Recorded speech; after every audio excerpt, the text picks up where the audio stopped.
Hey, what's up, guys? Cody here, and today I got a Slapping Tryhards episode 3, or Smacking Elite Clans episode 3, whatever you want to call the series. We're going to be going with Smacking Elite Clans because in this series we play against Elite Clans, people that run clan tags, leaders of clans, parties of clans. We just play against clans that are people that are well known, and put title on it, and then we get into a commentary topic. So in today's video, we're going to be playing against o5Gz. If you guys don't know who Gooch's, not going to hit me up, just like how they did on the Wonder Why video, saying that we joined in the game late. So as you guys can see, I made sure I got the full recording of this gameplay to show that they didn't join late. I think I got them quitting at the end at the pregame lobby. If I didn't, then sorry about that. But I do believe this was at least a 4 to 6 man party. Not quite too sure. I did lose the game. I lost by 2, but I was playing with one of my friends. It was basically 2v6.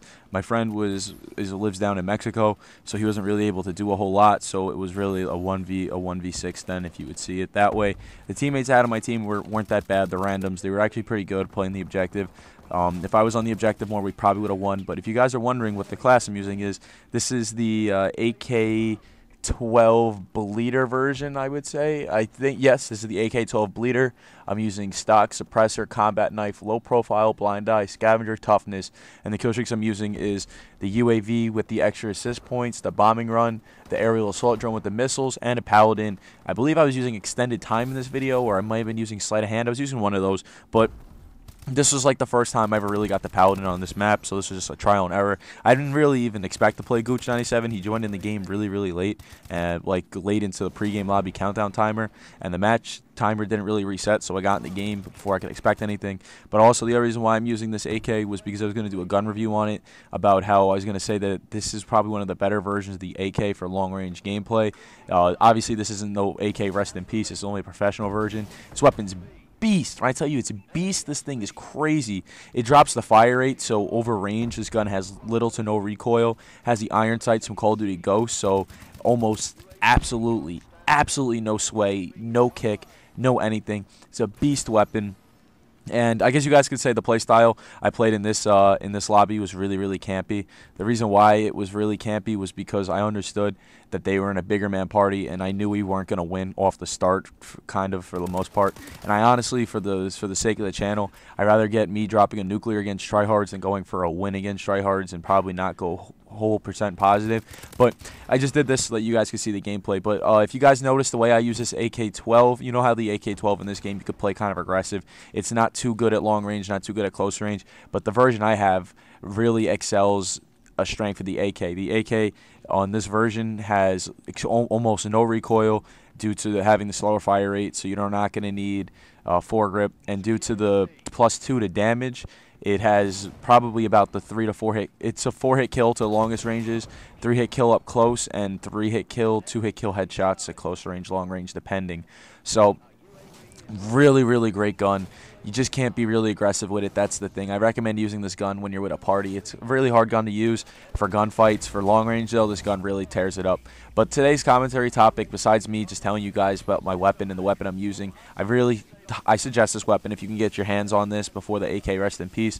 This is a really, really great weapon. Probably one of the best weapons in the game for long-range gunfights. I put this up there with the IMR for long range, and if you guys know, I kind of have a really good thing for the IMR at long range. So this will be a really good long-range weapon on maps that have sight lines, like on the map, on like Horizon, the snow map, or on Instinct, the map that takes place in the jungle ruins. This is a really good gun for those maps. So let's get into the commentary topic today. Today the commentary topic is going to be me talking about taking the SAT, ACT, and going to college. If you guys didn't know, was back on Black Ops 2, I did do a video about the SAT and ACT and what my opinions were on it. You guys know that I'm not really a big fan of those standardized tests, and I do believe it's a really corny way to judge whether someone is going to go to school or not. So if you guys didn't watch my videos or didn't watch any of my Black Ops 2 videos, or you guys aren't quite sure what the SAT or ACT is, well, have no fear. I'll just explain it to you. Have no fear. Cool Dude is here. Anyway, the SAT and ACT is a standardized test you take, and it ranks you throughout the entire country. The way it works, and the point of it, is whoever scores higher on the SAT or ACT gets a bigger scholarship to go to colleges, and to get into college is a very competitive thing.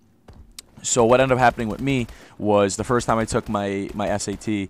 SAT is more of, it's a shorter test, but it's a lot harder than the ACT, where it's a longer test, but it's kind of easier. But the first time I took the SAT, I got like a 1340 something, which is not too bad. It's pretty average grade. The second time I took the SAT, I got a 1460 something, which is a really good grade. I got a perfect on the reading section, and I got an 8 out of 12 in my essay, which I'm really proud of. Then besides that as well, I took the ACT, and I got a 22 out of 32, and that's a great grade that almost compares to a 1700 to a 1600 on the SAT, which is an amazing grade. I was kind of worried, though, to be honest, about whether or not I would get accepted into colleges I wanted to, or let alone get a well, I mean, I really wanted to get a scholarship to go to college, but I didn't think I was going to get a scholarship, let alone even get accepted in the colleges with the grades I have, because I only have like around an 86 average, which is not the best, but it's not the worst. But my average would be so much higher if I didn't have to take Spanish, which we'll talk about in another video about why I didn't really enjoy Spanish too much. So what I want to talk about now is what's came up recently. Well, the other day I met up with a college that I was interested in. My school, they set up something so that we can meet up with an admissions counselor.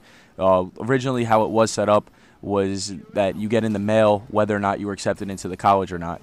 So what ended up coming in the mail for me was they said that I can meet up with this guy early. The admissions counselor will tell me whether or not I can come to the school, whether I'm eligible for a scholarship or not. So everything was set up just like that. Anyway, so I met up with the college admission counselor, the guy who was interested in talking to me.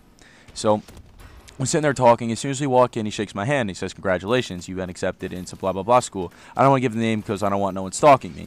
So they said, "Congratulations, you've been accepted into blah, blah, blah school." So I said, "Why, thank you. I really appreciate it." And he said, "Sit down. I have some questions for you." So we sat there, and we were kind of just talking about if I played sports, what my grades were. He said he saw my transcript, and a lot of other colleges are going to see that I didn't do too well in Spanish, and that's what made my overall GPA go down. My GPA should be around a 94, or between a 90 to a 94, depending on whether how weighted that Spanish was in my school's curriculum. I don't think it was that highly weighted, but it should be around a 92 then, if anything. So they ended up saying that they saw that I struggled with Spanish, and they overlooked how Spanish really affected my grade. So they said they weren't too worried about Spanish and whatever. And he told me that if I am eligible for a scholarship, and I said, how much money would I be able to receive? And he says I could get $19,000 a year for 4 years. So the school I wanted to go to, I believe, is $33,000 a year. With housing, it would be $40,000. So I would only be having to pay about, I think that would be, no, it's $33,000 with housing, and then I would get $19,000. So I'd be paying probably around $4,000 to go to college if I decided to go to this school, which is a really, really big offer. The way it was set up was that I didn't have to commit to a school.